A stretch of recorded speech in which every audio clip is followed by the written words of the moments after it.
G'day guys, welcome back to Mango Invests. In this video, I'm going to explain how I saved $160,000 at a young age, and at such a fast rate. And hopefully, things that we'll talk about in this video will help you guys out to save more money, and then hopefully with that money, you can start investing over time. All right, so if you're new to the channel and you don't know exactly what you clicked on, all right, I'm a dividend investor. So in this channel, I'll explain all the stocks that I'm purchasing and selling, all the weekly and monthly dividends that I've earned with those companies, and then just a couple other things in regards to investing, but we do it in a transparent sort of way. All right, so I'll show you exactly how much money I've got in companies, how much I invest every week, and you can see all the data, all the details. What I've noticed in YouTube so far, you've got all those guys who make YouTube videos about dividend investing. They explain all the tricks of the trade, and they explain how much money they've got in their portfolios, but they don't actually show you anything, okay? You don't actually see the raw data, okay? With this channel, we're as transparent, we're open. All right, so to kick it off, so I dropped out of school when I was 15 and got a job straight away, just part-time, so I was earning a little bit of money every week. But while all my mates were pursuing high school and university and all those things, more so paying for school, I was earning money. So I kind of got a bit of a head start in that sort of regard. But with the money that I was earning, I straight away put it to savings. I didn't really spend the money on anything in particular. I didn't really feel the need to go out and buy certain things. So I had a very simple lifestyle. I didn't drink, I didn't smoke, I didn't go out and party.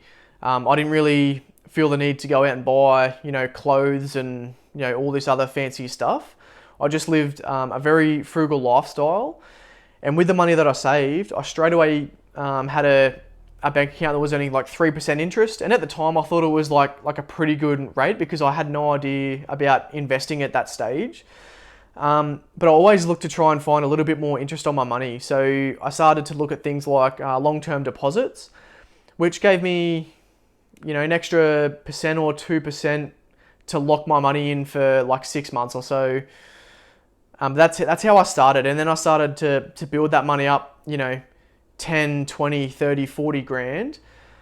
And actually made like a really big mistake. I bought a car for like $20,000, which at the time I was really happy. But, now that I look back on it, that was probably like the biggest mistake I could have ever made, because with that $20,000, I could have been earning, like a 3 or 4 or 5% interest rate on my money. So I was really bummed about that at the time.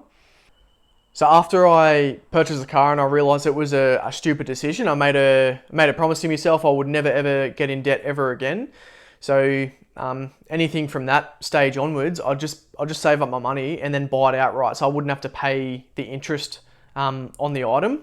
And as I said before, my job was just part-time, so I was only earning like a little bit of money, but I still managed to save, like $80,000 or $90,000 at that stage. And then from there, I ended up getting a high-paying job, which is probably like another bit of advice I'd give is always to seek that higher income wherever you can. And then with that high-paying job, I still maintain that simple lifestyle of just working, coming home, just chilling out. All right, not drinking, not smoking, and not partying. And then you can actually be amazed of how much money that you can save when you actually cut out all that junk in your life that you didn't really, that you don't really need. There are people out there that just, love to spend so much money on food. They'll go out and get, like 2 cafe coffees every day. They'll spend all this money on, silly clothes that they don't need. They'll drink, they'll smoke, they'll party every weekend with their mates. All right, and they don't actually understand how much money that they're spending right then and there. So once I saved that amount of money, so I finally reached my goal of $160,000. And then I was kind of wondering, I was always pretty keen to find that next step, or that, trying to earn more money. And I was figuring out ways, how do I do this?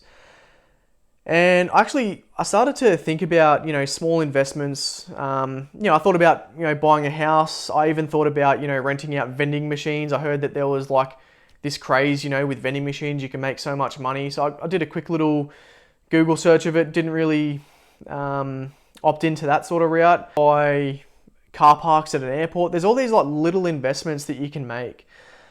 But the first one, I started dropshipping. So what I'd do is just go on like AliExpress, list an Xbox controller, list a keyboard, list a mouse, all these like electronics, and I'd sell them for like a little bit of a profit online.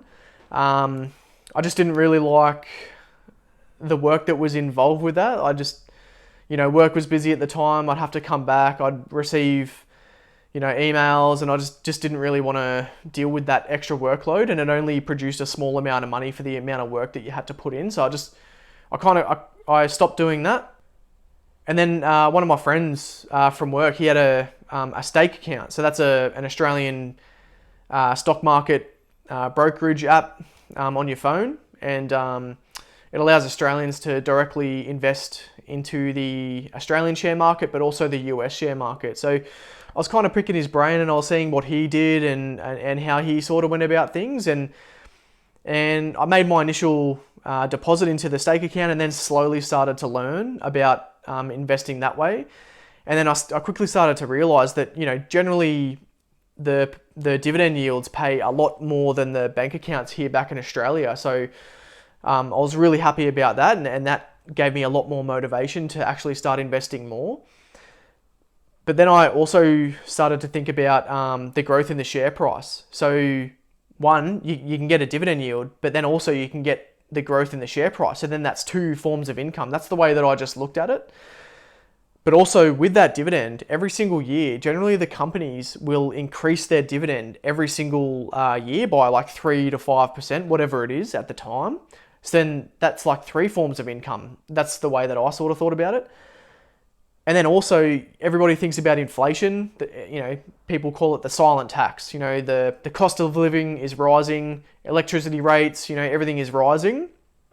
And having your money sitting in a bank account that's earning 1% interest, it's the silent tax. It slowly creeps up over time, and you don't even notice that you're actually losing money. So having my money into an investing account earning 5 to 6% on dividends, plus the dividends that are growing over time, but also the rise in the share price, it actually combats inflation a lot better than if you were to have it just sitting in a bank account. So over time, I've seen my $160,000 Australian currency grow all the way, to at the moment it's sitting at $276,000 US, which roughly equates to $380,000 Australian. All right, and I've only been investing since 2019.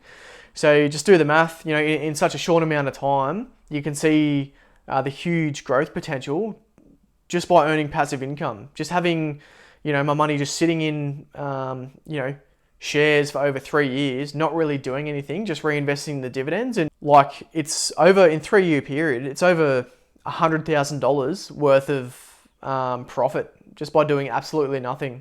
Obviously, you got to do your research. You can't just throw your money into any old investment.